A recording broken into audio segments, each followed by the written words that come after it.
Okay, sino po ang member ng church which is Christ's body? At nakita po natin mga minamahal na ang mga member po dito ay walang iba kundi yung mga nabautismuhan. Okay? Nabautismuhan sa pamamagitan ng Espiritu ng Diyos. At ang sabi po ng Biblia mga kapatid sa Ephesians chapter 4 verse 5, we have one body and one Lord and one faith. Amen? At nabanggit yun, one baptism. Okay, so yung baptism na yun mga kapatid ay hindi water baptism. Ang baptism na pong iyon ay spiritual baptism na kung saan ang performer, ang baptizer ay walang iba kundi ang banal na spirito at inilulubog ang isang mananampalataya sa katawan ng ating Panginoong Jesucristo kung kaya siya ay magiging bahagi ng body of Christ. Okay? At natalakay din po natin mga minamahal nung nakaraan, mga kapatid, na sila po ay sinercumcise, tinutuling hindi ginawa ng physical na kamay. Kundi, sabi po sa Colossians chapter 2, verse 11, we are circumcised with the circumcision of Christ. Okay? We are spiritually circumcised. Okay, pinaghiwalay ng Diyos, pinaghiwalay po ng Diyos mga kapatid ang katawan natin mula sa pagkaka-detach nito, sa pagkakadikit nito, dinetach niya. Okay, sapagkat sa Old Testament, sabi po sa Old Testament mga kapatid, itong ating soul at saka yung ating body ay nag-cleave together. Okay, banded po siya, nagdikit. Okay, at lahat ng kasalanan ng flesh, okay, tagusan po sa kaluluwa. Pero nung tayo po ay na-circumcised with the circumcision made without hands, mga kapatid, through the operation of God, ang nagkakasala na lang po sa isang Kristiyano ay ang ating laman, pero ang ating espiritu, ang ating kaluluwa po ay directly, positionally perfect before God. Amen. So, sino pa po? Ano pang karakteristik mga kapatid? Nag-review lamang po tayo before natin talakayin yung second question. Okay? They have been sealed by the Spirit of God unto the day of redemption. So, ang member po, mga kapatid, ay sinelyuhan, tinatakan hanggang sa araw ng rapture. Kaya may eternal security tayo dahil po sa banal na Espiritu na tumatahan sa atin ngayon. Okay? So, ang Espiritong ito ay hindi po nananahan sa mga tao sa lumang tipan. Okay? Ngayon lamang po nananahan ang banal na Espiritu sa bagong tipan. Okay? Natalakay din po natin mga kapatid na ang member sa church na ito, which is Christ's body, ay bought or purchased with the blood of Christ at Calvary. So, tayo po ay lubusang 100% pag-aari ng Diyos dahil binili niya tayo doon po sa cross ng Kalbaryo. Alam niyo, napakadami pong katotohanan ang pwede nating ma-realize pagdating po dito sa point na ito na tayo binili ng Panginoon. Even yung offering, yung tithes and offering, nagbago po ang pamamaraan. Walang masama sa tithes and offering as long as hindi natin gagawing obligatory, kagaya po sa lumang tipan, at hindi natin ikakapit ang curse. Okay? Sapagkat wala ng curse, wala ng sumpa sa bagong tipan because Christ became curse for us. Okay? Kaya maging ang sa offering natin mga kapatid, hindi na tayo nagtatara, okay, nagsasabi ng 10% o 5% o whatever, okay? But maganda na gawin nating principle ang tithing, walang masama sa tithing, okay, kaya na sinabi ko sa inyo kanina. Because sa panahon natin ngayon, ang sa Diyos hindi po yung tithes. Ang sa Diyos hindi po yung 10% ng pag-aari natin. Ang sa Diyos ay yung ating buong-buong nasa sa atin. Why? Because we are purchased, bought with the blood. We are not our own. Amen? Pag-aari po tayo ng Panginoon. So, wala na pong curse sa atin. Wala nang sumpa sa atin, mga kapatid. Okay? And next, sabi dyan, they are ang mga member ng body of Christ. Okay? Ang members sa church, which is Christ's body, are presently, yes, amen, are presently seated in the heavenly places in Christ Jesus while their body walks this earth. Amen. So, because of the reciprocal indwelling, kung ang Panginoong Jesucristo nakaupo na doon sa langit, positionally, lahat ng mananampalataya, lahat ng ligtas ay nakaupo na rin kasama niya habang ang katawan natin ay narito po sa lupa. So, napakaganda pong katotohanan yan na kung saan, dahil po dyan mga kapatid, wala na pong ikatatakot ang mananampalataya. Okay? Na tayo po ay baka tayo pumunta pa ng impyerno. Hindi na po. Tayo po ay totally secured 100% by the blood of the Lord Jesus Christ. And lastly mga kapatid, tinalakay natin noong nakaraan na nagiging kabilang na po ng family of God. Okay? Ang family of God ay ang church, which is Christ's body, na kung saan ay ang member po sa family of God ay walang iba kundi ang lahat ng ligtas. Okay? At ang isabi po ng Biblia, I bow my knees unto the Father of our Lord Jesus Christ, of whom the whole family in heaven and earth is named. So ang context po nito is all about the church, the mystery, at ang iba daw miyembro ng family of God ay nasa langit na. Okay? At ang family of God is no other than but the church, which is Christ's body.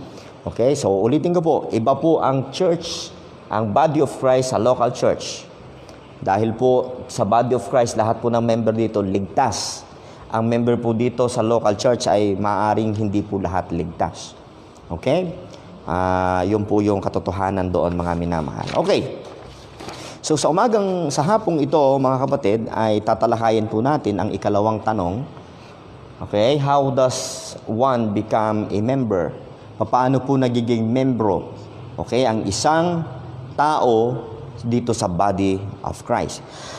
Kung paanong tinalakay natin noong nakaraan, doon po sa church in the wilderness, upang, church which built upon the rock, tinalakay natin noong nakaraan na para sila po ay makapasok doon, ay mag-believe sila sa gospel, okay, na inireveal sa kanila. At yung gospel na yun ay gospel of the kingdom, hindi po yung gospel of the grace of God, sapagkat ang gospel of the grace of God ay ang death, burial, and resurrection. Okay? Ang gospel of the kingdom ay ang katotohanan o mabuting balita na dumating na po ang King of the Jews, no other than our Lord Jesus Christ. At makikita po natin sa gospel of the kingdom, merong sign, wonders, and miracles. But sa gospel of the grace of God, makita natin mga kapatid, ito po ay pure believing, pure, wala pong sign, wonders, and miracle. Pure believing po doon sa sufficiency ng ginawa ng ating Panginoong Hesukristo. Okay, umpisa na po natin. How does one become a member of the body of Christ? Okay? Kagaya ho nung aking nasa isip kanina, naputol sa aking isip na po. Kung paanong sa gospel of the grace of gospel of the kingdom, masisave, makakapasok, magiging member ang mga tao po rito. Dito naman po sa church, which is Christ's body, ay makakapasok, magiging member po diyan kung sasampalataya, okay, sa gospel of the grace of God. So, amen. So, ang gospel po ay ang gospel of the grace of God sa panahong ito ng bagong tipan o ng biyaya, specifically sa panahon simula nung ang Apostol Pablo ay tinawag ng ating Panginoon. Ito po ang sabi sa 1 Corinthians 12:13. For by one Spirit are we all baptized into one body, whether we be Jews or Gentiles, whether we be bond or free, and have been made all to drink into one Spirit. So, ang pagpasok mga kapatid sa body of Christ ay sa pamamagitan ng baptism of the Holy Spirit. Okay, pag-immerse, paglulubog ng banal na spirito sa body of Christ. Pero before gawin ng banal na spirito yon, ay meron pong prerequisite, meron pong hinahanap ang Diyos sa puso at sa pananampalataya ng isang tao bago po siya dalhin ng banal na spirito sa katawan ng ating Panginoong Hesukristo. Okay? So mga kapatid, nais natin pag-usapan ngayong hapon kung ano po ang karakteristik mayroon sa gospel of the grace of God. Okay? Ano po ang meron, ano ang laman, ano ang mensahe ng gospel of the grace of God. At doon po sa aking subscription o sa aking description sa video na ito mga kapatid, ay sinabi ko doon kung ang sinner's prayer po ba ay kasama sa gospel of the grace of God upang maligtas ang tao sa panahong ito ng biyaya, sapagkat halos lahat po gumagamit ng sinner's prayer o yung tinatawag na repeat this prayer after me method. Okay? So tignan po natin, sapagkat medyo nagkakaroon po ng kalituhan doon, lalo na pag nabanggit po ang Romans chapter 10, verses 9 to 13, ipapaliwanag natin yon sa araw na ito, by the grace of God. Sana po wag kayong aalis. Amen? At kung umalis man kayo, sana po kayo babalik, at pag may nakaligtaan kayo, inyo pong balikan. Sapagkat naniniwala akong mahalaga po ang discussion natin ngayong araw pong ito. Okay. Again, ang pagpasok po sa body of Christ ay by believing the gospel of the grace of God. Let us study this topic, mga kapatid, this gospel of the grace of God. Letter A, this gospel is exclusively revealed to Apostle Paul. Okay? Ang gospel of the grace of God, mga kapatid, ay eksklusibong ipinahayag o ni-reveal kay Apostle Paul.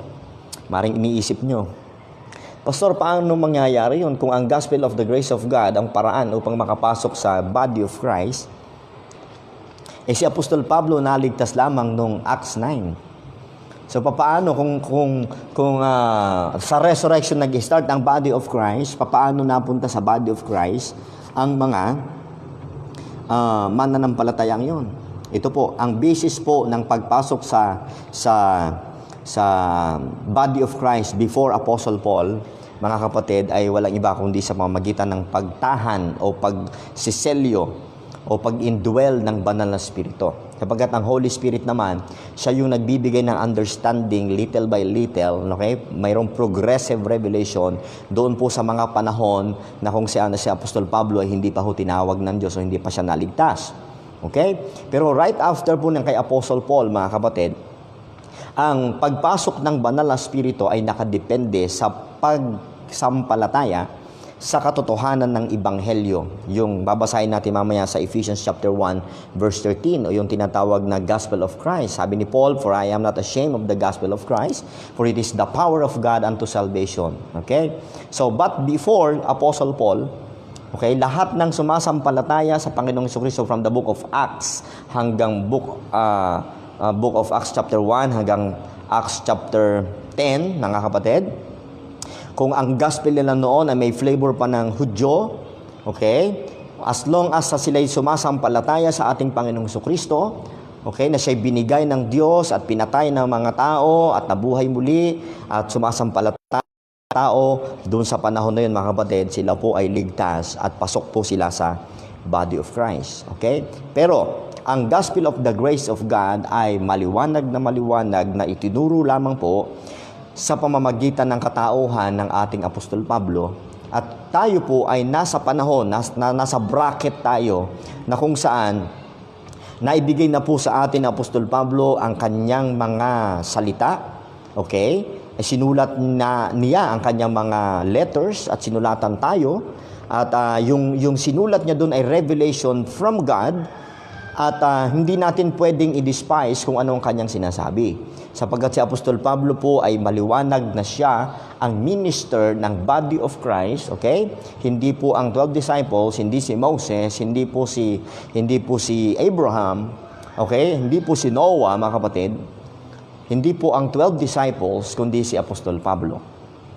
Kaya mga minamahal, ngayon po ay ating tatalakayin, yung gospel na tinuturo ni Apostol Pablo ay kanyang ipinahayag na hindi po niya ito natanggap kahit kanino na tao, kundi by the direct revelation of our Lord Jesus Christ. It is very important na hindi natin i-mix ang doktrina at ang gospel ng 12 disciples at saka ng Apostol Pablo. Okay?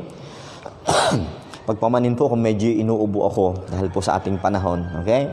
So mga kapatid, ito po ang sinasabi sa Galatians chapter 1 verse 11 and 12. Kung maaari po ay buksan niyo po ang inyong mga Biblia upang ating mabasa ng sabay-sabay at makita ng inyong mga mata na tama po ang aking sinasabi. Okay, ito po ang sabi ng salita ng Diyos sa Galatians 1:11.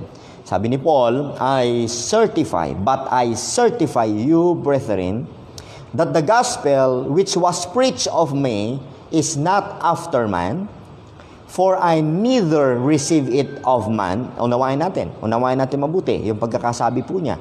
I neither receive it from man, neither was I taught it, but by the revelation of Jesus Christ. Tatagalugin ko po, alang-alang sa lahat ng ating audience.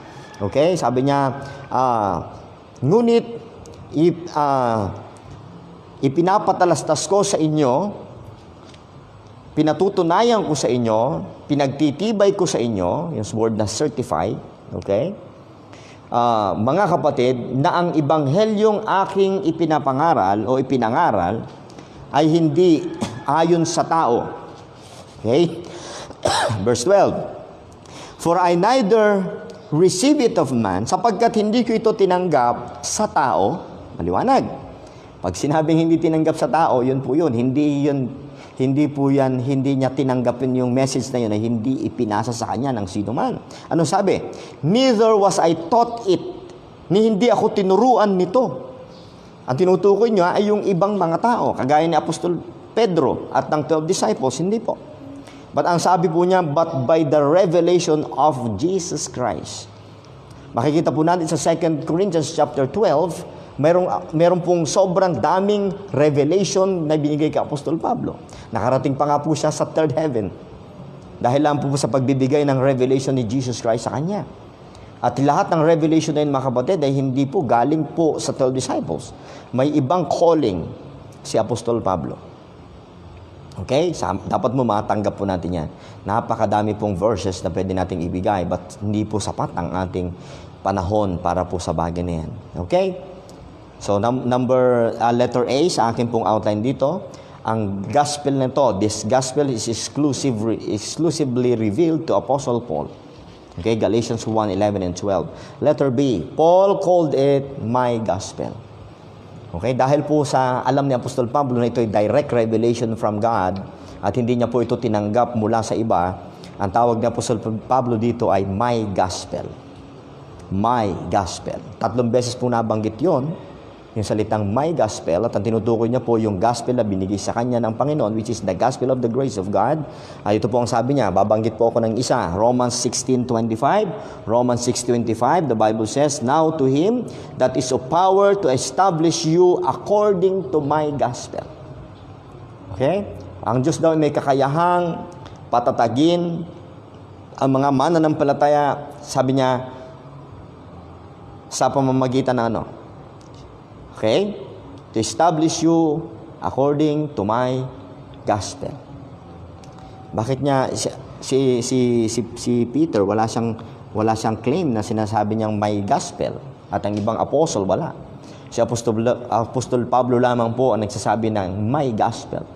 Sapagkat ang tinutukoy niyang my gospel ay walang iba kundi yung gospel of the grace of God, na kung saan siyang kailangang sampalatayan ng tao sa panahong ito sa ikaliligtas ng kanyang kaluluwa.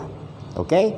Letter C, Paul testified that this gospel he was received from Jesus Christ.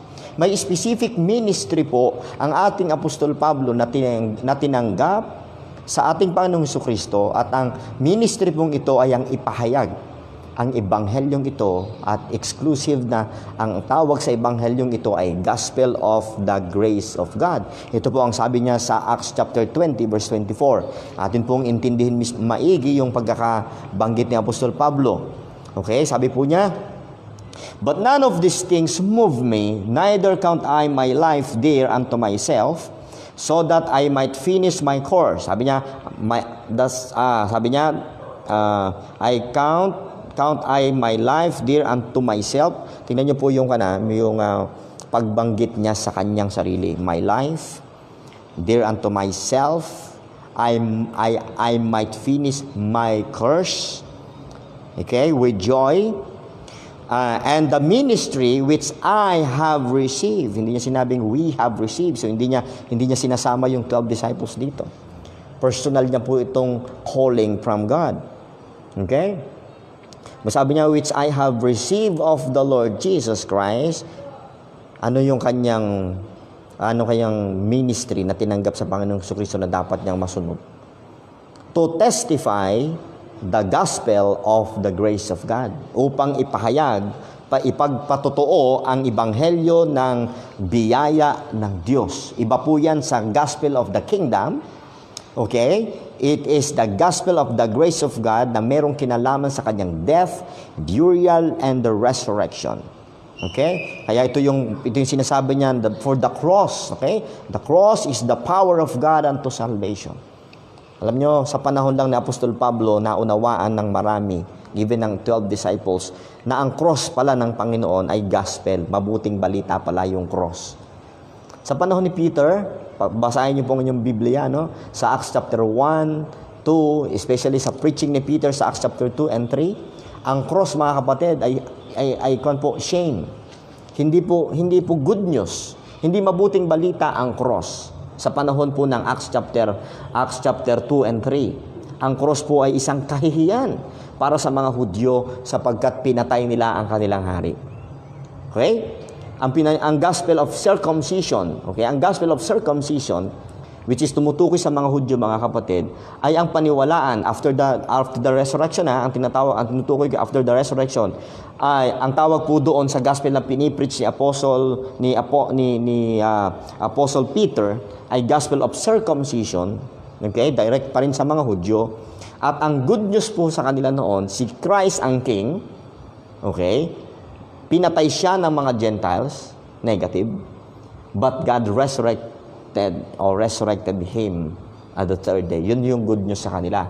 Ang good news po sa panahon ng mga Hudyo, sa panahon ng Acts chapter 2, 3, and 4, ay ang paniwalaang si Kristo ay binuhay muli ng Diyos. Pero ang cross sa kanila noon ay isang kahihiyan. Okay? So sa panahon lang ng Apostol Pablo, sinabi niya, for the preaching of the cross is the power of God. Amen? For the salvation of man.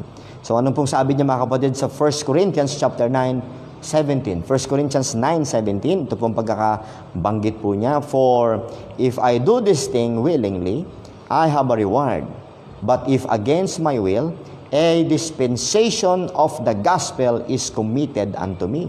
Actually, mga kapatid, tinatawag po itong age na to, from itong cross hanggang rapture, at especially doon sa pagtawag kay Apostle Paul, ang tawag po diyan, mga kapatid, ay yan po yung tinatawag, mga kapatid, na ministry of reconciliation o age of reconciliation. Okay? At tinatawag din niya na dispensation of the gospel of the grace of God. Ayon po sa verse na ito. Okay? The dispensation of the gospel of the grace of God. Okay? So, mga kapatid, eto na, punta na po tayo sa ating hinihintay. Kung mayroon tayong mga kaibigan na naniniwala na ang water baptism ay mahalaga upang maligtas, kagaya po ng Campbellites at ang mga oneness at ang mga Pentecostal at halos lahat ng relihiyon na naniniwala na may work ang kaligtasan, okay? Ang unang-unang work na dapat gawin ng tao ay bautismo, ayon po sa kanila. Kaya po mga Katoliko, mga kapatid, nagbabautismo para tiyak daw, para sure, ay binabautismohan sa tubig, mga kapatid, binibinyagan sa tubig ang mga sanggol. Okay? At alam niyo po, mga kapatid, may mga baptist din po. Sa ibang bansa na naniniwalang nawawala ang kaligtasan sa panahong ito, at ang water baptism ay isa sa kanila pong pinananaligan na kinakailangang maibigay sa isang taong sumasampalataya sa kanilang miyembro upang maligtas. Pero mga kapatid, alam niyo kung bakit nagkaganon? Kasi pinagsama-sama po nila yung bautismo sa Bible. Pag bibilangin niyo po yung iba't ibang uri ng bautismo sa Biblia, ay meron tayong maitatala na 11 kinds of baptism. 11 kinds of baptism. May baptism in the Spirit, may baptism sa water, may baptism sa fire, which is the lake of fire in hell, at marami pang iba, mga kapatid. Okay? Pero ang bautismo, okay, na meron tayo ngayon ay ang tinatawag na spiritual baptism. Na nabanggit, mga kapatid, sa Ephesians chapter 4 verse 5, there is one baptism. One baptism. One body, one baptism. At yun po ay makikita natin, mga kapatid, sa 1 Corinthians chapter 12 na nabasa po natin kanina, na ito po yung baptism, okay, of the Holy Spirit. Ang baptizer po ay hindi ang pastor, ang baptizer po ay hindi ang sinuman, hindi po ang relihiyon, kundi ang banal na espiritu. Okay? So ngayon po, talakayin natin, water baptism is not included in this gospel. Ang water baptism po, okay, sa panahong ito, kung may kinalaman sa kaligtasan ng kaluluwa, ay wala pong bahagi. Huwag niyo pong ipagkakamali, no? Hindi po ako po ay naniniwala at ako po ay nagbabautismo sa tubig. Okay? Mag-8 years na po akong pastor at ako po ay nagbabautismo sa tubig. Kaya itong sasabihin ko ngayon, ang nais ko lang sabihin dito ay tungkol sa pagpunta sa langit. Okay? Ang water baptism kailanman ay hindi po naging bahagi ng gospel. Bakit po? Babasahin ko yung 1 Corinthians chapter 1 verse 17. 1 Corinthians chapter 1 verse 17, and I hope na binubuklat nyo rin po. Sabi ng Bible sa 1 Corinthians 1:17, "For Christ sent me not to baptize." Hindi ako tinawag o hindi ako sinugo ni Kristo upang magbautismo. Ang issue po mga kapatid dito, bakit ito niya nasabi? Dahil po sa pag-aaway o sa division na meron sa Corinthian believers, okay? Sapagkat nagtatalo-talo sila kung kanino sila kakampi. Kung sino bang mas mahusay sa kanila, si Kristo ba, si Paul ba, si Cephas ba, o si Peter, o si Apollos. Ang nakakapagtaka dito, bakit hindi po nabanggit si John the Baptist? Okay? Kasi po ang logic ng iba, ang tunay daw hong relihiyon, okay, ay Baptist. Okay? Pero nakakapagtaka, bakit si John the Baptist ay hindi nabanggit dito sa Corinto? Na isa sa pinagpipilian ng Corinthian believers. Okay? So anyway, ibang topic po yun mga kapatid. Ang punto ko lamang po, sinasabi ni Apostol Pablo, pinaliwanag niya, nagbautismo ako ng iilan. Si Crispus and Gaius, si Stephanas, yan po, yung mabinabanggit niya po dyan, na binautismuhan niya. Pero sabi niya, bukod sa kanila, ay wala na akong naalala na binautismuhan ko. So, ibig sabihin mga kapatid, kung hindi ganun kahalaga kay Apostol Pablo ang water baptism in the dispensation of grace, in this dispensation of grace, maliwanag po na hindi nakapagliligtas ang bautismo sa tubig. Okay? Hindi po nakapagliligtas ang bautismo sa tubig. Okay, tutuloy ko yung verse, sabi ng Bible, ng verse, "For Christ sent me not to baptize, but to preach the gospel." You see that? Yung but, na yung salitang but, na kung saan ay may idea na hindi kaparehas nung unang thought na binibigay po niya. Sabi niya, "For Christ sent me not to baptize, but to preach the gospel." So, ibig sabihin, yung gospel of the grace of God ay hindi po kasama ang water baptism. Nakuha niyo po, mga kapatid? Pero let me say this. Ang gospel of the kingdom, sa gospel of the kingdom, hindi pwede na hindi isama ang water baptism. Acts chapter 2, verse 38. In fact, ang giving ng Holy Spirit, okay, sa Acts chapter 2 verse 38, ito po yung gospel of circumcision, related po siya sa gospel of the kingdom. Pansinin niyo mga kapatid, kailan pumapasok ang banal na spirito sa panahong iyon? Kailan? Babasahin ko sa inyo ng malinaw. Ito po ay part ng gospel of the kingdom or related gospel of the circumcision, and related siya sa gospel of the kingdom. Sa gospel of the kingdom, hindi maaring hindi kasama ang water baptism. Okay? Tingnan niyo po, Acts chapter 2, verse 38. The Bible says, "Then Peter said unto them," tingnan niyo, si Peter po ang nagpipreach dito, sabi po niya, "Then Peter said unto them, Repent and be baptized, every one of you, in the name of Jesus Christ," for what? For the remission of sins. See this? Maliwanag. Pag sila po yung nagsisi saan? Anong context niyan? Kasi pinatay nila yung Savior. Pinatay nila yung King of the Jews. Yun po ang context nito, mga kapatid. Okay? So, ang sabi ni Peter, repent, magsisi kayo. Kasi pinatay niyo yung King. Anong sunod? And be baptized. Anong requirements? And be baptized, every one of you, in the name of Jesus Christ. Ano ang magiging resulta? Pag sila po ay nagrepent at nagpabaptize. Ang sabi ng Bible, and in the name of Jesus Christ for the remission of sin. Wag nating babaluktutin ang word of God. Wag nating sasabihin diyan na because kayo ay napatawad na o because natanggal na ang inyong makasalanan. Ang sabi po diyan, magkakaroon lang ng effect yung ginawa ni Jesus Christ, yung kamatayan, pagkalibing at muling pagkabuhay, especially yung blood ni Jesus Christ, once na, mga kapatid, sa sandali po na sila po ay magsisi sa kanilang pagpatay doon sa kanilang Mesiyas, at the same time ay magpabautismo po sila. Okay? So, magtatagal tayo kung ipapaliwanag ko po ng pasikot-sikot ito, mga kapatid. Pinakikita ko lang sa inyo dito ang pagkakaiba ng Ebanghelyo ni Apostol Pablo at saka ni Apostol Pedro dito. At ang sabi ng Bible, and ye shall receive the gift of the Holy Ghost. You see that? Pagkatapos ng water baptism, ng repentance, ng water baptism, and then maririmit yung sin po nila, and then anong kahuli-hulihan? And ye shall receive the gift of the Holy Ghost. Doon pa lang nila marireceive ang gift of the Holy Ghost. Amen? So sa ibang mga bahagi, pag walang laying of hands, hindi nila marireceive ang gift of the Holy Ghost. Okay? So may mga nag-believe na, pero pag hindi na lay hands, hindi po marireceive ang gift of the Holy Ghost. Yan ang point ko po, mga kapatid. Iba po ang gospel na tinuturo ng ating Apostol Pablo. Kaya hindi natin dapat isiping pare-pareho yan.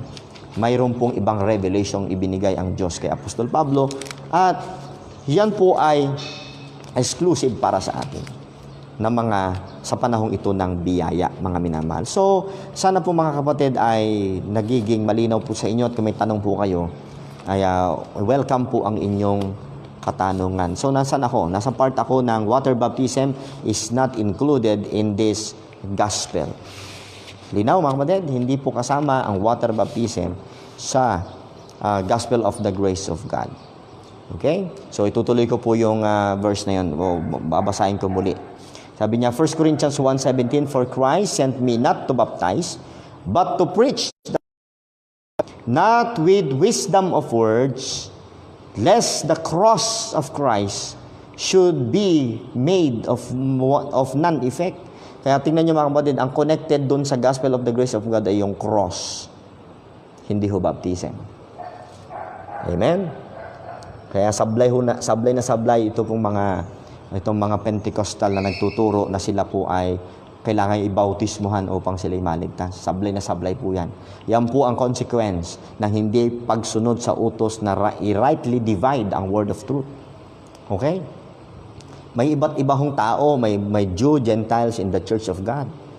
Okay? Ang Biblia, mga kapatid, ay sinulat din po sa tatlong tao, sa Jew, Gentiles in the Church of God. Okay? At karamihan po sa nakasulat dito ay para sa mga Hudyo.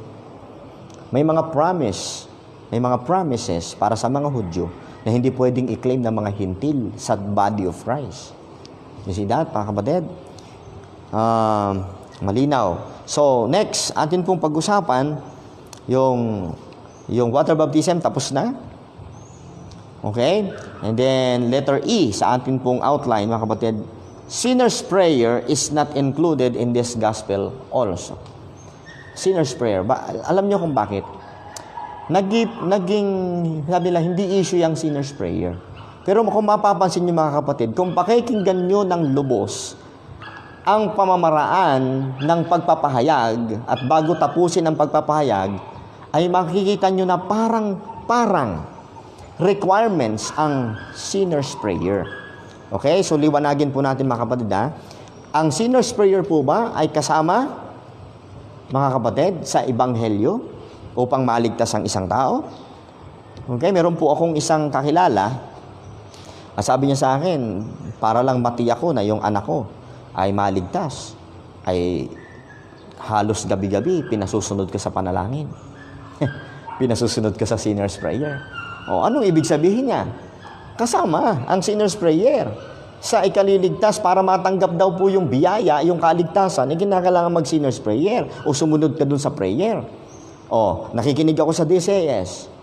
O, pakinggan niyo po ang DCS. Pag mag-share sila ng gospel doon, magsishare ng tungkol sa ginawa ng Panginoon, yes, walang problema doon, pero sa bandang huli, kung gusto mong maligtas, nakalagay doon, kung gusto mong maligtas, ipikit mo yung mga mata at sumunod ka sa panalangin ito. O ba? Para bang sinasabing yun ay requirements sa kaligtasan. Pag hindi sumunod, hindi ligtas. Yun ang point, mga kapatid. Kaya linawin po natin kasi ang dami po sa mga simbahan ngayon na mga member po natin na pag tinanong mo, bakit ka naligtas? Bakit ka naligtas? Ano yung isasagot sa inyo? Kasi nagpray ako. Kasi tinanggap ko ang Panginoon. Paano mo tinanggap? Nagpray ako. Ayan. So, ang kanilang kaligtasan, mga kapatid, ang kanilang object ng faith, ang kanilang sinasampalatayanan, kasi hindi niliwanag ang pagtuturo ng Ebanghelyo, ang kanila tuloy pinananaligan kung bakit sila ligtas ay yung ginawa nilang pagpipray, hindi yung ginawa ni Kristo. So mahalaga yun, mga kapatid, nalinawin po natin. Kasi marami tayong member ngayon sa mga church natin. Tanungin nyo isa-isa, isurvey ninyo, paano ka naligtas? Okay? Most of them ay sasagot dahil sa ginawa nila, hindi sa ginawa ni Kristo. Ang Ebanghelyo po ay ang paniwalaan ng ginawa ni Kristo na sapat na. Hindi kasama ang prayer ng tao doon.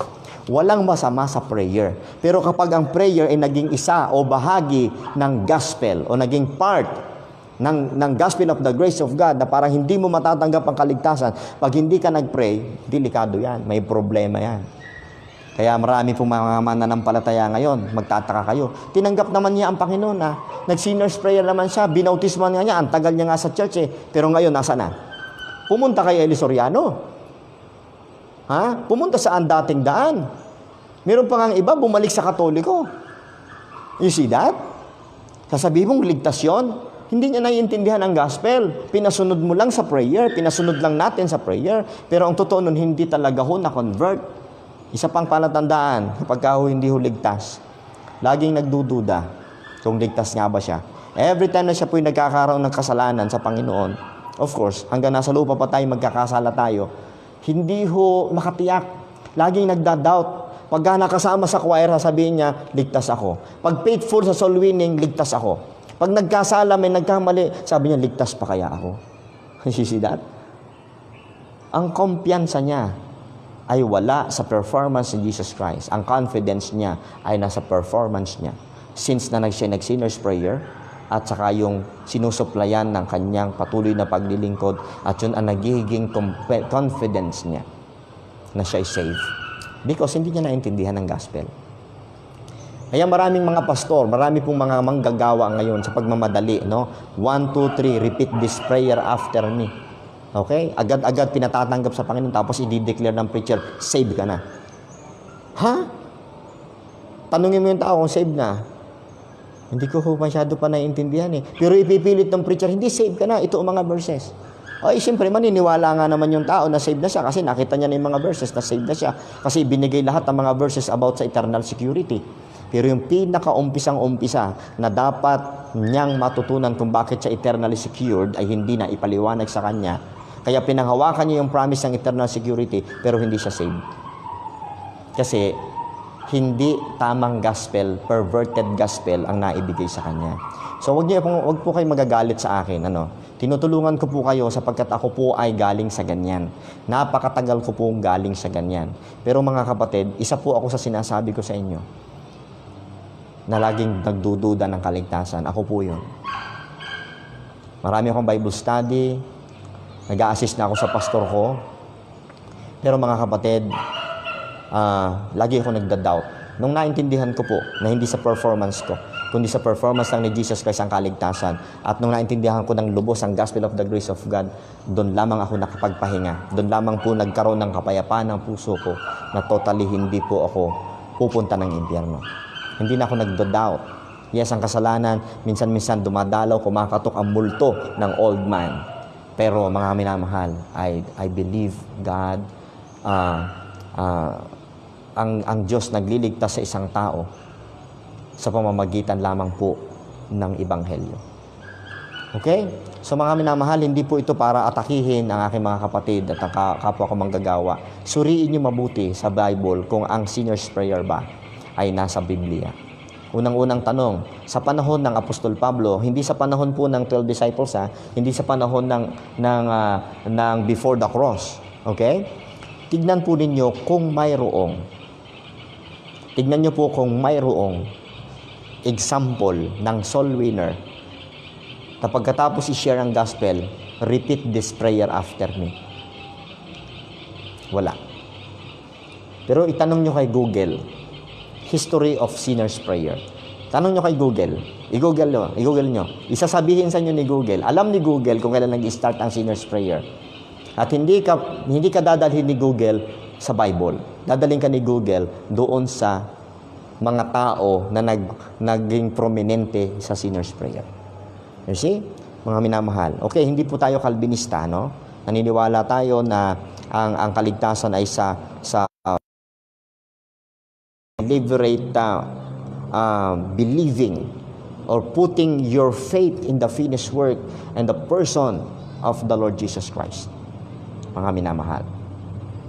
At yun po yung ating stand po doon, mga kapatid. So, ngayon, tingnan po natin. Sinner's prayer is not included in this gospel.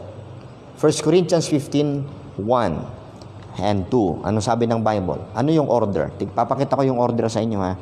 Tingnan nyo mabuti. Sabi ng Apostol Pablo, moreover, brethren, I declare unto you the gospel. Anong dineclare? Anong pinahayag ng Apostol Pablo? Gospel. Okay? The gospel. At ang sabi po niya, which I preach unto you, which also ye have received. Ang sunod ay, anong ginawa sa gospel? Receive. Siyempre, pinreach yan ni Apostol Pablo. Pinreach. Alin yun? Yung death, burial, and resurrection. Nandun yun sa verses 3 and 4. Okay? So, tinanggap ng Corinthian believers, ni-receive. Anong ni-receive? Anong ni-receive? Si Jesus Christ? Ang pinag-uusapan dyan, yung message. Message about Christ. Siyempre, pag tinanggap mo yung message about Christ, yung death, burial, and resurrection, tinanggap mo si Kristo.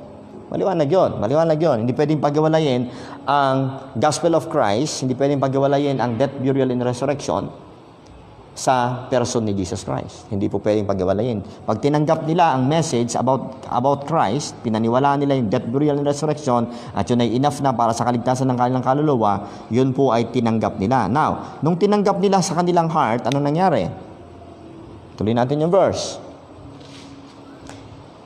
Okay? Which also ye have received, and wherein ye stand. And wherein ye stand. Anong ginawa nila? Tinayuan na nila yon. Sinabi nila sa sarili nila, ito na, wala nang iba. Amen. Wala nang ibang sasampalatayan upang maligtas kundi si Kristo, at sapat na yung kanyang ginawa. Wala na. So, anong nangyari? Anong sabi ng Bible? Okay? Verse 2, by which also ye are saved. Ano nangyari? Sila po ay na-save. Now, tanong ko sa inyo, nasaan ang sinner's prayer? Nasaan ang baptism? Wala. Pero may sinasabi, may if. Okay? May if. Ano yung if dito? Okay? Ano sabi dyan? Tuloy ko po, mga kapatid. Verse 2, by which also ye are saved, ligtas kayo, kung if ye keep in memory what I preach unto you, unless ye have believed in vain. Okay? So, ano ibig sabihin ng if dyan? Yung bang if dito ay conditional? Ha? Conditional?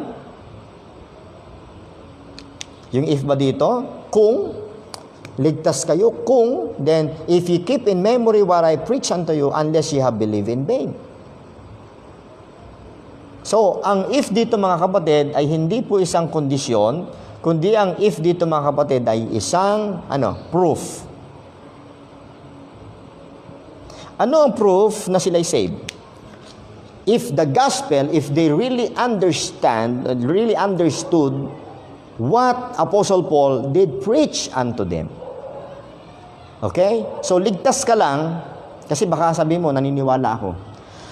Pero pinatanggap ka lang sa Panginoon, pinag-sinner's prayer ka lang. Pero hindi mo naiintindihan. Pag chinek, ina-evaluate mo yung understanding mo about the gospel, wala kang alam. Wala kang naiintindihan. Basta ang alam mo lang, pinapasok mo si Kristo sa puso mo. You see that? So, dati nagtatrabaho po ako sa water refilling station. Almost every 3 months, or every month, if I'm not mistaken, kumuha kami ng sample ng tubig, ng purified water, tapos pinapasa namin ito sa laboratory. At pagdating ng result, ang nakalagay po doon, this water is safe to drink if. Okay? This water is safe to drink if. So yung salitang if doon, mga kapatid, ay proof, hindi condition. Okay? So nakalagay doon, this water is safe to drink if, number 1, colorless. Okay? Number 2, tasteless. And number 3, odorless. Walang amoy, walang lasa, at walang tasteless, odorless, and colorless. Walang kulay. So, dito mga kapatid, ano ang proof na save sila? Okay? If they will reiterate, or if they will explain well, if they will understood well kung ano yung gospel. Tingnan niyo po ang sabi ng Apostol Pablo dito. May utos nga si Apostol Pablo sa mga Corinthian believer kasi iba ang testimony nila dito. Okay? Then nasabi niya sa 2 Corinthians 13 verse 5, tingnan niyo mga kapatid, babasahin ko 2 Corinthians 13 verse 5, sabi ng Apostol Pablo, examine yourselves whether ye be in the faith. Siyasatin nyo yung sarili, evaluate yung sarili nyo, examine nyo, subukin nyo ang inyong sarili. Prove your own self, sabi ni Apostol Pablo. How can you be proved na ikaw ay saved? Paano? Alamin mo kung naintindihan mo yung gospel. Kasi baka nag-believe ka in vain. Kung hindi mo naintindihan yung gospel at pinasunod ka lang sa prayer, tapos pinangahawakan mong nasave ka ng date na yon kasi nag-pray ka o sabi mo sumampalataya ka sa Panginoon, pero kapag babalikan mo, yung ginawa mo ang nagiging reason bakit mo nasasabing saved ka, hindi yung ginawa ni Kristo. May problema yon. Okay? Maaring you are believing in vain. At pag namatay ka, dilat ng mata mo, impyerno ka pa rin. You see? Sabi ng Apostle Paul, examine yourselves whether ye be in the faith, prove your own selves, know ye not your own selves. Hindi nyo ba alam, kilala ang inyong sarili, how that Jesus Christ is in you, except ye be reprobates. You see, mga kapatid? So, yan po ang order or yung sequence. Preaching the gospel, and then, pag naintindihan po, faith, sabi ng Bible, faith cometh by hearing, and hearing by the word of God. Faith will not come by prayer. Amen. Prayer is the result of faith. At ang faith ang nakapagliligtas, hindi po ang prayer.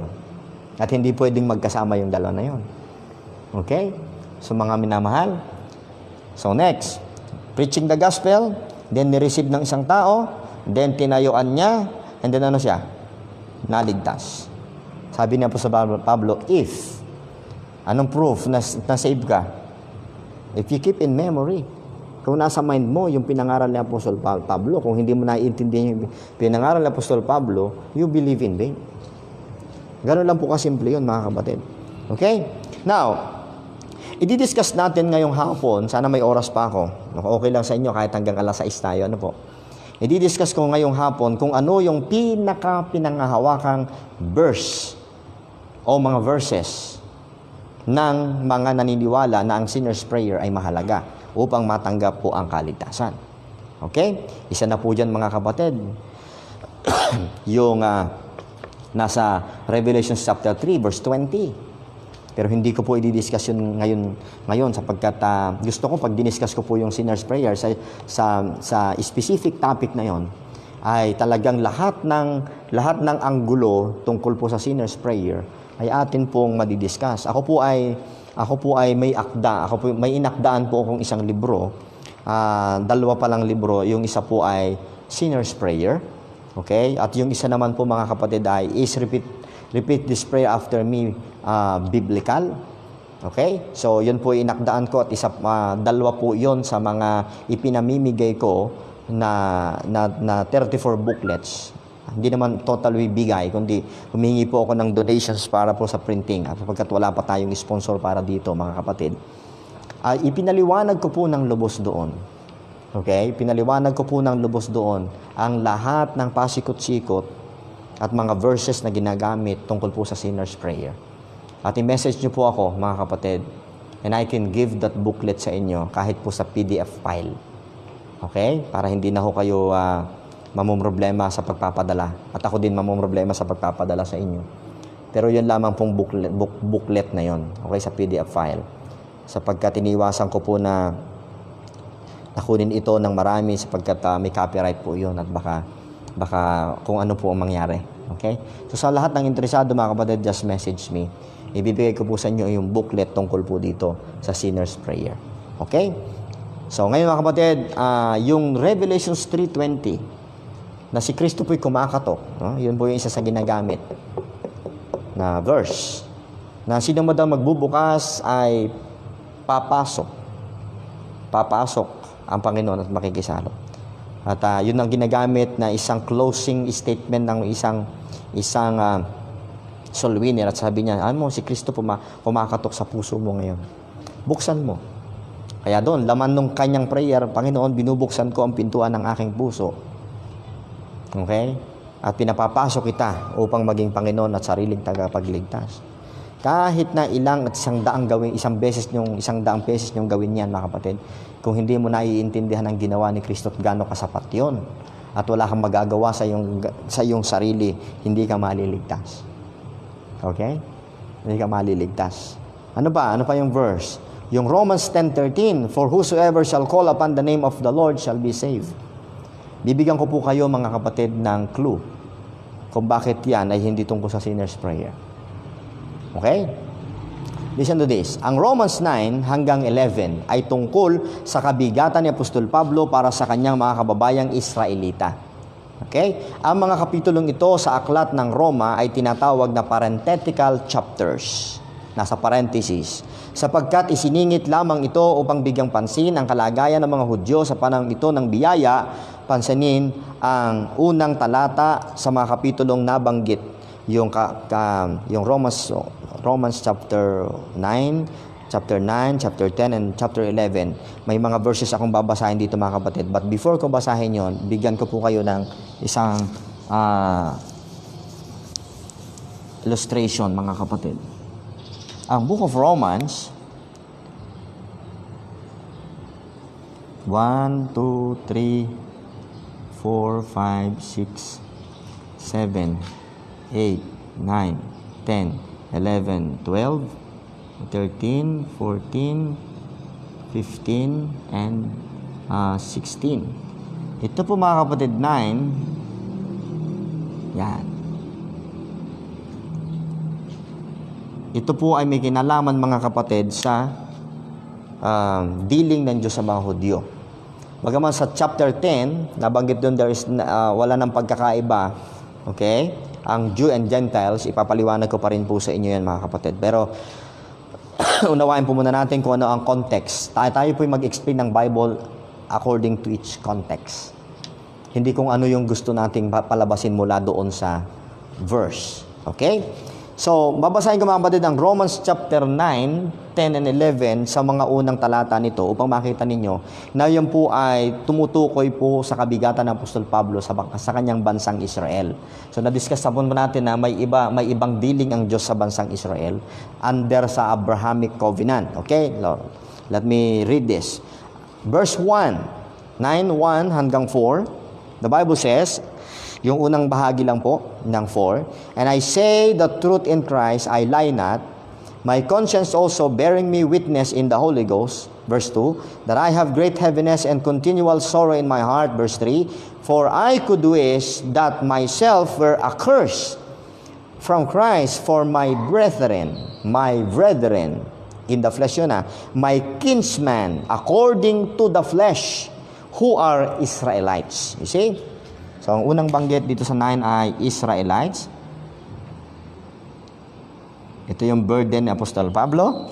Next, 10 verse 1. Brethren, my heart's desire and prayer to God for Israel is that they might be saved. So, chapter 10 ay ang banggit ay Israel. And then pagdating mga kapatid sa Romans chapter 11 verse 1 and 2, I say then, hath God cast away His people? God forbid. So yung His people na tinutukoy dito, walang iba kundi po ang mga Hudyo. For I am also an Israelite, for of the seed of Abraham, of the tribe of Benjamin. Sabi niyan, God hath not cast away His people which He foreknew. So makikita natin mga kapatid, yung word na His people, na ang tinutukoy po dyan sa 11 ay His people. Then nabanggit ang Jews. Okay? So mga Hudyo po yan mga kapatid. So makikita po natin mga kapatid dito po sa Romans chapter 1. Okay? Yung dealing ng Diyos sa mga Gentiles, number 1, chapter 1. Then dealing ng Diyos, kinumpare ni Apostol Pablo yung Jew and Gentile dito. Pagdating sa chapter 3, pinaliwanag niya na yung justification by faith sa Panginoong Hesukristo lamang. Kaya dito po sa 3 and 4, okay, makikita natin na i-discuss talaga dito yung paraan kung paano maligtas by faith alone. Pagdating sa 5 mga kapatid, save na. Okay? Save na po ang mananampalataya. Okay? Nandun na po yung therefore, being justified. Saan ba yun? Babasahin ko mga kapatid para hindi tayo magkamali. Sa Romans chapter 5, ano po yung pagkakabanggit doon mga kapatid? Save na, no? Naintindihan na nila. Therefore, being justified by faith, we have peace with God through our Lord Jesus Christ. So, maliwanag na. Save na po dito. Pagdating dito sa chapter 6 mga kapatid, yung pong mga kapatid, kalagayan natin kay Kristo. Okay? Pagdating mga kapatid, yung positional standing natin kay Kristo dito, at sinasabihan din tayo na tayo hindi dapat lalakad sa flesh. Pagdating dito mga kapatid, may problema tayo sa flesh. Habang ligtas tayo, may problema tayo sa flesh. Pagdating sa verse 8, may kalayaan na tayo. Okay? May possibility na tayo po'y makalaya sa gawa ng flesh sa pamamagitan ng the law of the Spirit of life. Amen? And then makikita nyo mga kapatid, skip nyo po ito. Pagdating nyo sa verse 12, ang tinatalakay na po dyan hanggang chapter 13 ay ito na pong daily walk na. Daily walk. Ito po lahat doctrinal ito. Doctrinal. Ito po practical, mga kapatid. Okay? At isiningit po, mga kapatid, dito pagdating sa 12, basahin ko so familiar kayo dito mga kapatid. Okay. I beseech you, brethren, sabi niya, therefore, brethren, by the mercies of God, that ye present your bodies a living sacrifice, holy, acceptable, and acceptable unto God, which is your reasonable service, and be not conformed to this world. You see, makikita nyo dyan, so on and so forth, chapter 13, 14, tungkol sa pagkain, hanggang sa 16, mga kapatid. Okay, makikita natin, practical na po yan. Ito, doctrinal. Ito po, mga kapatid, exclusive yan. Ibinigay yan sa mga, yan po ay kabigatan ni Apostol Pablo tungkol sa mga Hudyo. Ngayon, tignan po natin. Baka para makita ninyo kung bakit tayo naniniwala na yan ay walang kinalaman sa sinner's prayer. Yung calling yan upon the name of the Lord. Okay, now, ang Romans chapter 10, verse 13. Now, nababasa natin kanina, for whosoever shall call upon the name of the Lord, okay, ay isang direktang sipi. Kinopya, quotation. Okay? Sinipi ni Apostol Pablo mula sa Joel chapter 2. Okay? Tingnan mo na, balikan natin mga kapatid sa Joel chapter 2. Ano yung prophecy doon? Okay, nais ko pong basahin ninyo mga kapatid. Basahin natin sa Joel chapter 2 verse 32. Ito po yung pagkakasabi. And it shall come to pass that whosoever shall call on the name of the Lord shall be delivered. For in Mount Zion and in Jerusalem shall be deliverance, as the Lord hath said, and in the remnant whom the Lord shall call. So makikita natin dito mga kapatid, ang context po ng Joel chapter 2 ay sa huli po ng tribulation period.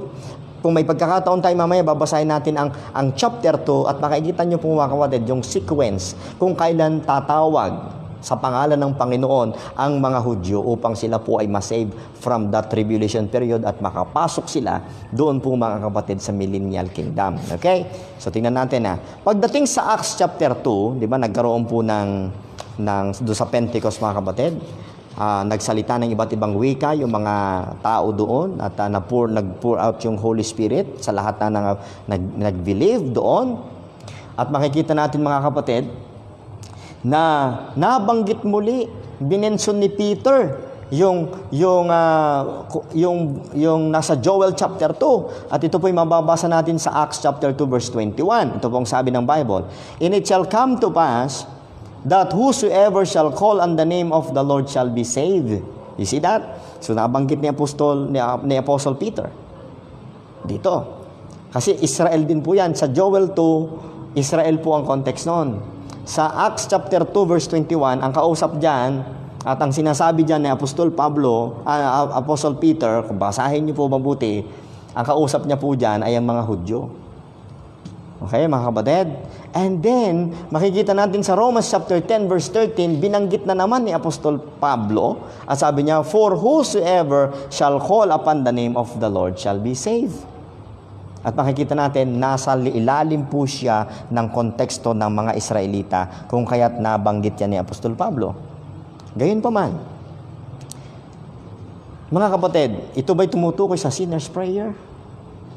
Pangalawang tanong, ang kaligtasan po ba ang kaligtasan po ba ay laging tumutukoy sa kaluluwa? Mga kapatid, hindi po. Ang kaligtasan po, mga kapatid, ay may tatlong baitang. Okay? May kaligtasan sa kaluluwa, may kaligtasan sa ating katawan, at may kaligtasan po sa ating daily walk o yung testimony. So, hindi lahat ng salitang salvation save sa Bible ay tumutukoy sa kaligtasan po ng kaluluwa. Okay? Minsan po nagko-connect, magkatabi, kama lamang po ang pagitan ng kaligtasan ng kaluluwa at saka po ng katawan. Okay? Didiscuss po natin yan sa mga susunod. But, nais kong bigyan ng punto, mga minamahal, ang konteksto ng Joel 2, Acts chapter 2, ay sa mga Hudyo, mga kapatid. Okay? Darating ang time, mga kapatid, ayon sa Ezekiel chapter 37, maboborn again po ang Israel. Okay, sa Ezekiel chapter 37, yung dry bones doon, at yung kausap po ni Jesus Christ na si Nicodemus sa John chapter 3, actually, sabi po ni Jesus Christ kay Nicodemo, ikaw ang leader ng Israel, pero hindi mo alam yung tungkol dun sa born again na sinasabi niya. Basahin niyo po yung context ng John chapter 3. Ang context po na ay Israel. Okay? Sapagkat alam dapat ng mga Hudyo ang tungkol sa national born again or regeneration ng mga Hudyo. Okay? So, ngayon mga kapatid, sa Joel chapter 2, makikitang bababa o mananahan muna ang Holy Spirit na born again muna sila bago sila mag-call sa pangalan ng Panginoon upang maligtas physically mula sa kaaway at upang makapasok sa millennial kingdom. Nais ko mga kapatid na samahan niyo ako para makita po ninyo na doon mga kapatid, sa Romans chapter 10, yung whosoever shall call upon the name of the Lord doon, specifically, yan po ay kinote ng Apostol Pablo. At yan po ay walang kinalaman sa kaligtasan ng kaluluwa. Yan po ay kaligtasan ng physical. Bakit ko nasabi? Sa Joel chapter 2 mga kapatid, tingnan po natin ha. Bago sila mag-call upon the name of the Lord, sila po ay papasukan ng banal na spirito. Ha? Kaya naniniwala din po tayo mga kapatid, ang pag-call at ang pananalangin po ay hindi masama sapagkat ang pananalangin mga kapatid ay bunga na ho ng kaligtasan. Pero kung sasabihin ng ating mga mangangaral diyan na ito po ay mahalaga na gagawin bago po maligtas, ay conflict po yun sa doktrina ng grace mga kapatid. Tingnan niyo mga kapatid, aking tingnan po natin sa Joel chapter 2 verse 32. Joel 2:32 sa huling verse.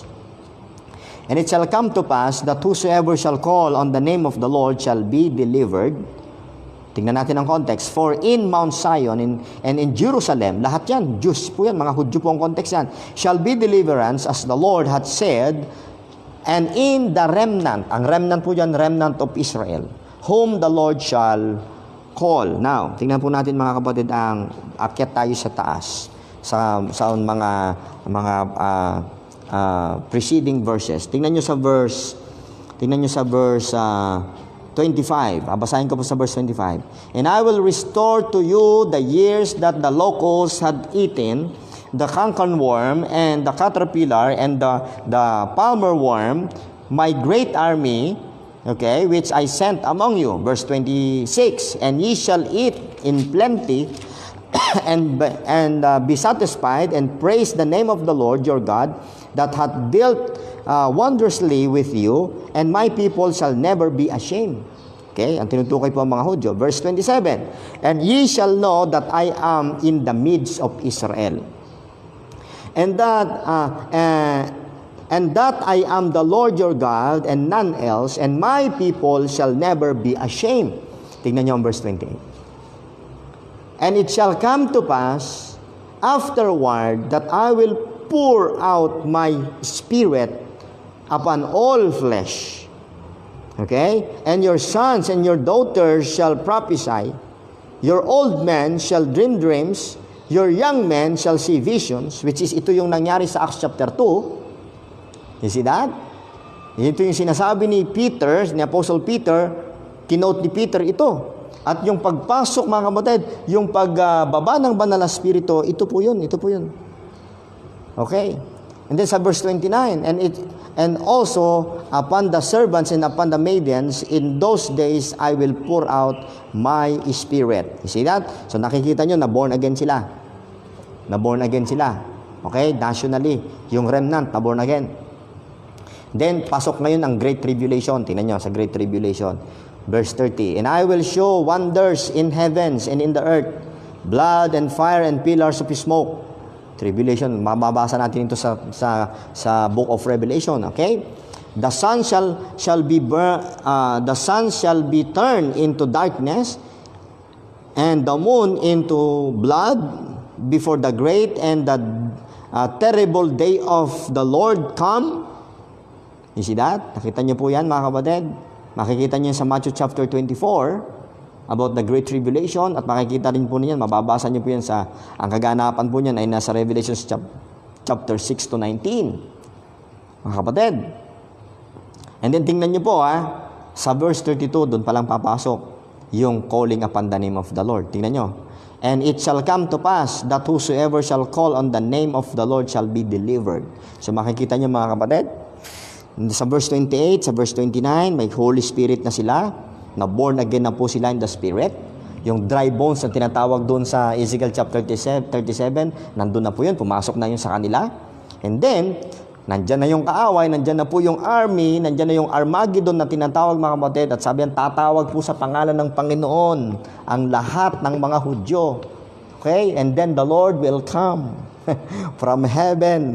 That yung second coming mga kapatid. At dyan po papasok, dyan po magkakaroon ng Armageddon, at yung mga maliligtas dito mga kapatid, pasok po sila sa millennial kingdom.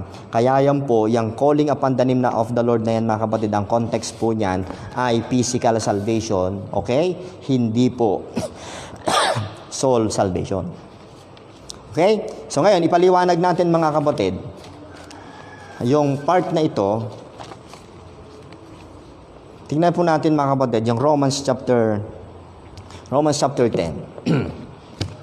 Romans chapter 10, para makita po ninyo yung pinag-uusapan dito, yung context nito mga kapatid. Romans chapter 10. Okay? So, babasahin ko mga minamahal. Ito po ang sabi sa verse 1. Brethren, nasa Romans 10 po ako. Brethren, my heart's desire and prayer to God for Israel is that they might be saved. So, anong problema ng Israel? Hindi sila ligtas. Bakit hindi sila ligtas? For I bid them record that they have a seal of God. Yes, masigasig sa Diyos. Kagaya na maraming workers ngayon sa church.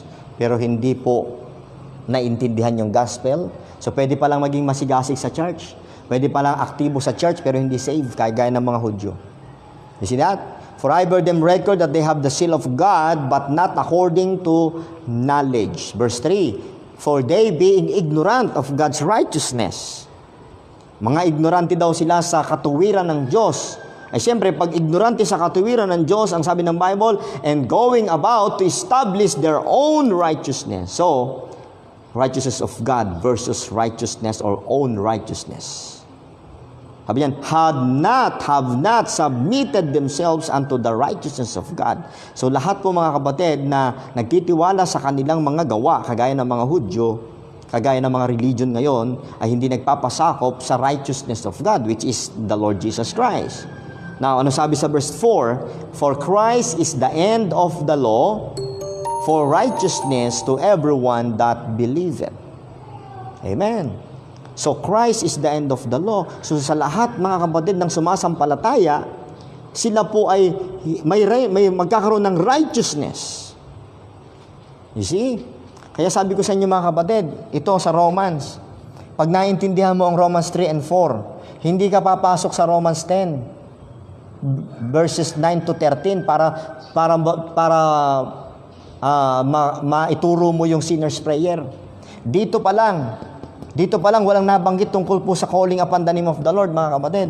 But by believing in the blood of Christ. 3 and 4 pa lang ng book of Romans. Dito, you are justified, therefore being justified by faith, we have peace with God. Hindi pa pinag-uusapan yung sinner's prayer ng calling upon the name of the Lord. Ligtas na po dito. You see that, mga kapatid? Okay, then, dito sa binabasa ko, verse 4, for Christ is the end of the law for the righteousness of them that believe it. Pag ang isang tayo sumasampalataya na si Kristo ang tanging solusyon sa problema ng tao, ora mismo siya po ay ililigtas ng Panginoon. Kagaya ni Cornelius sa Acts chapter 10. Wala namang sinner's prayer na nangyari doon sa Acts chapter 10. Basahin niyo po. Acts chapter 10, verse 44 and 45. Habang nagpipreach pa po si Peter, pumasok agad ang Holy Spirit. Wala pang invitation. Wala pang repeat this prayer after me. Wala pang walking in the aisle, mga kapatid. Pero pumasok agad ang Holy Spirit habang nagpipreach pa si Peter. Ibig sabihin po, sa panahon ng bagong tipan, sa New Testament, okay? Sa Gospel of the Grace of God, kahit nakikinig ko ngayon, okay? Na kahit nakadilat ang iyong mga mata at buong puso mong sinasampalatayan at naunawaan mo na si Kristo lang ang iyong kailangan, si Kristo lamang ang gumawa ng iyong kaligtasan, ng kanyang dugo ay sapat na. At sa iyong puso, nandun yung pananampalataya, at sa iyong puso, nandun yung pasasalamat. Lord, thank you po, kasi minahal mo ako. Then, ang Holy Spirit, nakita ng Panginoon yun, God will send His Spirit, and the Spirit will cry, Abba, Father. Amen. The Spirit, God the Father will send His Son, His Holy Spirit in your hearts. Galatians chapter 4, verse 6. Whereby, sabi niya, nandun, He cry, Abba, Father. You see? Mga kapatid, then tuloy po natin, Then, kung tutuloy-tuloy natin yung pagbabasa, mga kapatid, andito po yung sinasabi sa verse 6. But the righteousness which is of faith, sa verse 5, for Moses described the righteousness which is of the law. So, merong righteousness which is of the law. Pagdating sa verse 6, but the righteousness which is of faith. So, merong righteousness na galing sa pananampalataya. Verse 7, or who shall descend, verse 8, but what saith it? The word is nigh thee, even in thy mouth and in thine heart. That is the word of faith which we preach. So, ang kinote po na Apostol Pablo, yung verse na ito sa Deuteronomy, if I am not mistaken, kinote niya po ito sa Deuteronomy chapter 30. Okay? At yun na po tumutukoy doon sa faith, sa pananampalataya na pinipreach po na Apostol Pablo. Okay? Ano sabi ng Bible? If thou shalt confess with thy mouth the Lord Jesus Christ, and shalt believe in thine heart that God hath raised him from the dead, thou shalt be saved. Now, tingnan nyo sa verse 10. For with the heart man believeth unto righteousness. I-connect nyo yan po doon. I-connect nyo yan po doon, mga kapatid, sa verse 4. For Christ is the end of the law, okay, for righteousness to everyone that believeth. So, lahat na nag-believe ay may righteousness of God na. Therefore, may save na po sila. Kagaya po ng mga Hudyo, nung bumaba ang banal na spirito, okay, save na sila, na-pour out na sila ng Holy Spirit. But tingnan nyo yung kasunod. And with the mouth confession is made unto salvation. So, ang tinutukoy po dito ay tungkol, mga kapatid, doon sa context ng mga Hudyo, mga kapatid, na binanggit ko kanina sa inyo, sa verse 13, For whosoever shall call upon the name of the Lord shall be saved. Pero makikita nyo sa verse 10, ang nagpapa-righteous sa tao, ang nagliligtas sa tao, yung faith niya, hindi po yung mouth confession. Okay? So dito po sa chapter na ito, mga kapatid, ay meron pong tatlong salvation. Salvation of the soul by believing the righteousness of God through the Lord Jesus Christ, is that burial and resurrection. And then righteousness of their body. Okay? Kung Hudyo ang pinag-uusapan dito, during tribulation period, mga kapatid, tatawag sila sa pangalan ng Panginoon at sila'y maliligtas. Pero kinuha ni Apostol Pablo ito, ginawa niyang example, minix niya po ito, dito, mga kapatid. Kaya sabi po sa verse 11, sa verse 12, For there is no difference between the Jew and the Greek, for the same Lord over all is rich unto all that call upon Him. Sapagkat ang calling upon the name of the Lord, mga kapatid, napakadami yung prayer, mga kapatid, napakadami pong gamit yan para sa ating kaligtasan. Kaligtasan po ng ating physical, kaligtasan po ng ating emotion, mga kapatid. Once na mag-pray ka, ang Panginoon nandyan. Pero tingnan nyo po, ang prayer din tungkol sa kaligtasan ng kaluluwa ay pwede rin pong gawin. Ano pong ibig sabihin ko? Yung prayer na sabihin mo sa Panginoon, kagaya ni Cornelius, makikita nyo si Cornelius, basahin yung testimony ni Cornelius. Always nagpipray si Cornelius. Lagi siya nagpipray, at ang sabi ng salita ng Diyos, nakaabot sa pangdinig ng Diyos ang prayer ni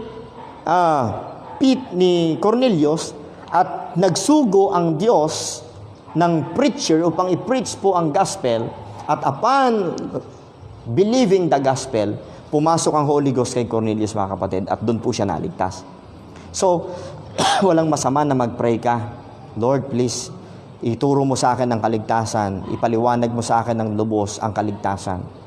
Pero pagkatapos mong sabihin na, Lord, turo mo sa akin ng kaligtasan, and pag sinabi mong amen, hindi ibig sabihin nun, doon ka naligtas. Kailan ka naligtas? Kapag may nag-share sa iyo ng gospel at naunawaan mo ng lubos ang death, burial, and resurrection of our Lord Jesus Christ, nandun yung kaligtasan. Kaya tignan nyo, mga kapatid, sa verse 13. For whosoever shall call upon the name of the Lord shall be saved. Verse 14. How then shall they call on Him in whom they have not believed? You see, sa verse 14 makikita mo, before the calling, nandun yung believing. At ang pag-believe ang nakapagliligtas, hindi yung calling. You see? How shall they call on Him in whom they have not believed? And how shall they believe in Him of whom they have not heard? And how shall they hear without a preacher? So dito natin makikita, mga kapatid, yung sequence. Okay? Before the call, ano pong meron? Before the calling. Before the calling, mga kapatid, anong meron? Okay?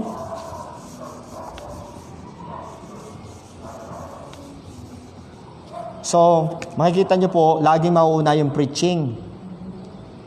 Okay? Listening of the Word of God. Anong sunod? Listening, okay? Preaching. Then, anong gagawin ng tao? Believing.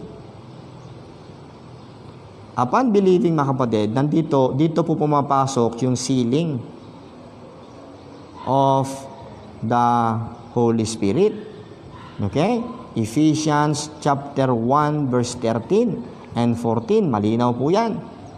Upon believing, saka po sa 1 Corinthians 15, 1 and 2. Makikita nyo dyan mga kapatid, after receiving or believing the message of the gospel, nandun na po yung sealing of the Holy Spirit. And after that, sa Romans, binasa natin kanina sa Romans chapter 10, preaching, okay, believing, then, ano makita nyo? Calling. Okay? Now, calling in the name of the Lord is not one-time act. Okay? Hindi po siya one-time act. Pansinin niyo po mga talatang ito sa 1 Corinthians 1 verse 2. 1 Corinthians 1, 2. Unto the church of God, which is at Corinth, to them that are sanctified in Christ Jesus, called to be saints. Tamo, saints na sila, sanctified in Christ Jesus na sila. Tingnan, sabi dito, with all that in every place call upon the name of Jesus Christ our Lord, both theirs and ours. You see, ang calling upon the name of the Lord ay isang karakteristik ng naligtas na. Hindi po yan ginagawa upang maligtas. At pagkatapos mong gawin, para bang nag-usal ka lang ng isang prayer and then tapos na, save ka na agad. Hindi po. Ang kaligtasan ng kaluluwa in the dispensation of grace ay by understanding and by believing and putting your faith in that finished work of the Lord Jesus Christ. And Christ is sufficient for your salvation. Amen? Ang pag-calling upon the name of the Lord, mga kapatid, ay isang katibayan na ikaw ay ligtas na. Hindi isang requirement para maligtas. Ano pang sabi sa 2 Timothy? 2 Timothy chapter 2 verse 22. Sabi ng Bible, 2 Timothy chapter 2 verse 22, flee also youthful lusts, but follow righteousness, faith, charity, peace with them that call on the Lord out of the pure heart. So ang calling upon the name of the Lord, mga kapatid, ay practice ng tunay na ligtas, hindi upang maligtas. Now, mga minamahal, ang pananalangin ay ginagawa ng mga believer, ng mga ligtas na at ng mga taong nais maligtas, gaya ni Cornelius sa Acts chapter 10. Ngunit ang kaligtasan ay tunay na nagaganap sa sandaling tanggapin ng puso at isip ang mabuting balita ng biyaya. Amen. Kung manalangin man ng isang tao pagkatapos niyang mahabahagihan ng Ebanghelyo, resulta ito ng appreciation sa pagmamahal sa kanya ng Diyos. Panalangin dapat ng pasasalamat, hindi panalangin ng pagmamakaawa. Okay? Kaya po yung prayer, pagkatapos mong i-share ang Word of God, kung magpipray man, ay prayer ng pasasalamat sa ginawa ng Panginoon, hindi prayer ng pagmamakaawa. Kapag nagmamakaawa ka pa at patuloy mong hinihingi yung kaligtasan, matagal lang binigay ang kaligtasan. Ang kailangan mo na lang, kunin at tanggapin sa pamamagitan ng pananampalataya. Hindi mo na kailangang pagmakaawaan ang Diyos para bigay po yung kaligtasan sa iyo. Matagal na pong binigay, 2,000 years ago. For God so loved the world, past tense. Amen? Naibigay na. Paniwalaan mo na lang at pag pinaniwalaan mo, iyon na yung ginawa ni Kristo. Amen? Lahat ng ginawa ni Kristo, ng death, burial, and resurrection ay mapapa sa iyo. Amen? Kapag ikaw ay sumampalataya. At ang pananalangin, mga kapatid, ay bunga lamang ng kaligtasan. Okay? Now, lastly, mga kapatid, faith or believing is the only way to be a member in the body of Christ. You see? Ang pananampalataya lamang po, okay? O paniniwala dun sa sapat at tapos na ginawa ng Panginoong Jesucristo ang tanging paraan upang makapasok po sa body of Christ. How does one become a member? By believing that in that finished work of our Lord Jesus Christ. At diyan, pag nanampalataya ka, mabautismo ka ng Banal Espiritu at ipapasok ka, ilalagay ka sa body of Christ. Now, ano pong sabi, mga kapatid, sa Ephesians 1:13? Ephesians 1:13. In whom ye also trusted, after that ye heard the word of truth, the gospel of your salvation, in whom also after that ye believe, ano nangyari? Ye were sealed with that Holy Spirit of promise. So mahalaga yung mga word na after. Ang keyword dito ay yung trust, yung trusted. Ulitin ko po. In whom ye also trusted. Ephesians 1:13. Okay? Kailan sila nagtiwala? After that ye heard the word of truth. Okay? Pagkatapos silang marinig yung gospel, yung word of truth. Ano yun? Gospel of your salvation. In whom after you believe. Pagkatapos silang maniwala. Kanina i-receive. Doon sa 1 Corinthians, receive. Okay? Dito po ay believe. Sabi diyan, ye were sealed with that Holy Spirit of promise. Siselyuhan ka ng banal na Espiritu. Now, anong sabi sa Romans 11:6? And if by grace, then it is no more of works. Kung biyaya ito, wala itong gawa. Otherwise, grace is no more grace, but if it be of works, then it is no more grace. Otherwise, work is no more work. So, ibig sabihin mga kapatid, kung inyo pong pag-aaralan, ang confession, okay? Ang confession at saka ang calling, kahit pagbali-baligtarin nyo po, kahit tingnan nyo sa Webster Dictionary, ang confession and calling ay kind of a work. Okay? Kind of a work. Okay? So, gawa po ang prayer. Okay?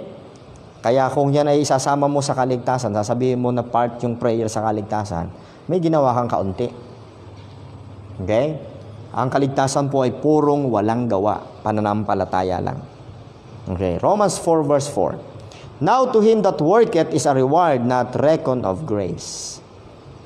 But to him that worketh not, but believeth on him that justifieth the ungodly, his faith is counted for righteousness. Yung makikita nyo dito mga kapatid, ang tanging respond lamang, ang tanging tugon lamang sa grace, okay, ay walang iba kundi faith. At hindi tinuturing yung believing or yung faith na work. Kaya malinaw po dito, but to him that worketh not, but believeth. So, yung pag-believe pala ay hindi work. It's not a kind of work. Ito po ang tanging respond ng tao sa Diyos, sa mensahe ng Diyos, na hindi tinuturing ng Diyos na work. Okay? At dito po ay maliligtas ang tao. But to him that worketh not, but believeth on him that justifieth the ungodly, his faith is counted for righteousness. And last verse for this afternoon. Sabi po ni Paul, therefore, it is of faith that it might be by grace. Amen? Hindi na po yan grace kapag may work. Amen? So, salamat sa Panginoon, mga kapatid, sapagkat nakapasok tayo sa body of Christ. Kung ikaw ay naniniwala na si Kristo lang ang tagapagligtas, wala nang ibang daan. Okay? At na maliwanag sa iyo yung ginawa ng Panginoong Kristo. Kahit hindi ka pa mabautismo sa tubig, okay? Ikaw ay pasok na sa body of Christ. At ang pagiging member mo sa body of Christ, kapag naging member ka dito, wala nang termination yan. Okay? Hindi ka na mawawala diyan. Kaya nung pagkakaiba ng body of Christ sa local church, ang membership may termination. Dito sa body of Christ, wala pong termination. Wala pong hanggan ang pagiging member sa body of Christ. Pero po dito, merong hangganan. So,